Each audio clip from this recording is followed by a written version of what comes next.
تفصیل کے ساتھ احادیث موجود ہے، حتیٰ کہ عیسیٰ ابن مریم کی دعا کی برکت سے اللہ تعالیٰ ان کی گردنوں میں کیڑے ڈالے گا اور وہ مر جائیں گے، ٹھیک ہے. پھر ان کی تعفن جو زدہ لاشیں ہیں ان کے لیے اللہ تعالیٰ پرندے بھیجے گا جو ان لاشوں کو اٹھائیں گے، اور ان کے جو اسلحہ ہے یا تیر ہے یا جتنی بھی چیزیں ہیں مسلمان کئی سال تک اسے ایندھن کے طور پہ استعمال کریں گے.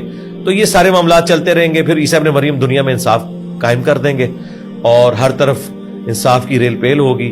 40 سال وہ یہاں دنیا میں گزاریں گے. لیکن پھر عیسیٰ ابن مریم کے جانے کے بعد پھر وہی ڈاؤن فال جو انبیاء کے جانے کے بعد ہوتا ہے، کرتے کرتے پھر اس قدر بے حیائی پھیلے گی کہ لوگ اعلانیہ بدکاری کریں گے.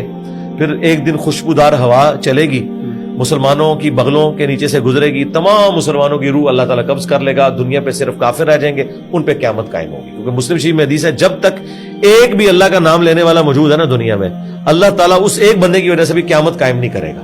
یہ پروٹوکول ہے ایک مومن کا، صرف کافروں کے اوپر قیامت قائم ہوگی. تو یہ سارا اس کی زمانی ترتیب ہے ان سارے معاملات. تو یاجوج موجوج ابھی موجود ہیں؟ جی موجود ہے. دیکھیں یہ جو ہمارے ماڈرن اسکالرز ہیں نام لیے بغیر بغیر میں بھی ہیں اور کچھ ادھر ادھر بیٹھے ہوئے ہیں جو اس کے اندر ضربے تقسیمیں لگا رہے ہیں، تو میرا خیال ہے اس طرح کی تباہ آزمائی آپ لوگوں کو نہیں کرنی چاہیے. اور جس طریقے سے آپ ان معاملات کو لے کے چل رہے ہیں، دیکھیں یہ اللہ تبارک و تعالیٰ نے غیبی پردہ رکھا ہوا ہے. جس طرح عذاب قبر بھی ہو رہا ہے ہمیں نظر نہیں آ رہا. یہ کوئی اس طرح کا فزیکل معاملہ نہیں ہے. اللہ تعالیٰ جب چاہے گا ان کو ظاہر کرے گا، اسی دنیا میں موجود ہے. اور بعض لوگوں نے کہا یہ چائنیز ہیں، بعض نے کچھ کہا، بعض نے کہا نہیں جی کوئی کسی دوسرے سیارے سے اتر آئیں گے اور یہ ہوگا وہ ہوگا. میرا خیال ہے انتظار کر لیں آنے کا.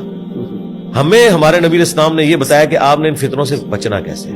صحیح مسلم میں حدیث ہے کہ سورۃ الکہف کی پہلی 10 آیات یہ تمہیں دجال کے خلاف کفایت کریں گی. یہ یاد کریں اور انہیں پڑھا کریں وقتاً فوقتاً، بس اس میں رہیں. اب مجھے بتائیں امام مہدی کے انتظار میں اور دجال سے متعلق گفتگو سن کے اس میں سے آپ نے نکالنا کیا ہے جب تک وہ آ نہیں جاتے؟ آپ کیا کر رہے ہیں؟ ٹھیک ہے، امام مہدی کا انتظار تو ماشاءاللہ اس وقت سے امت کر رہی ہے جب سے ان کی امپائر ختم ہوئی ہے. ٹھیک ہے، تو انہوں نے اپنا کام اب امام مہدی کے اوپر ہی ڈال دیا تھا. یہ نہ کریں. باقی معاملات بھی آپ خود کر رہے ہیں نا. آج تک کسی نے کہا کہ امام مہدی آئیں گے تو وہ میرے بیوی بچوں کا خرچہ لگائیں گے، ویلفیئر اسٹیٹ ہوگی؟ نہیں، وہاں رزق حلال کماتے ہیں. اسی لیے پھر جو مسلمانوں کے بڑے بڑے تھنکرز جب کبھی مایوس ہوتے تھے نا تو وہ کہتے تھے یہ سب سے بڑا جو مسئلہ ہے نا وہ امام مہدی کا ہے. ڈاکٹر اقبال نے بھی مہدی کا انکار کر دیا اس وجہ سے کہ یہ مہدی کے کانسیپٹ نے امت کو جو ہے نا وہ، میں پنجابی والا لفظ نہیں وہ والا استعمال کرنا چاہتا، ٹرانسجینڈرز کے لیے جو یوز ہوتا ہے یہ وہ کر دیا ہوا ہے. یہ امت جو اپنا کام چھوڑ کے نا سب کچھ مہدی کے اوپر ڈالے بیٹھے. ٹھیک ہے، جب آئیں گے تو دیکھی جائے گی. اللہ کے بندوں، اللہ نے آپ سے یہ پوچھنا ہے کہ آپ نے گیون سرکمسٹانسز کے اندر کیا کیا. وہ اپنی بیسٹ پرفارم کریں، لوگوں کو عقیدہ توحید سکھائیں، ختم نبوت سمجھائیں، دین پہ چلنے کا بتائیں، اسلامک نظام کے بارے میں بتائیں. اس کے لیے راہ ہموار کرنے کی کوشش کریں، وی لاگس کے ذریعے نہیں، پریکٹیکلی جس طرح ہم اللہ کے فضل سے کوشش کر رہے ہیں گراس روٹ لیول کے اوپر قرآن کے ساتھ لوگوں کو جوڑیں اور اصلاح کرنے کی کوشش کریں.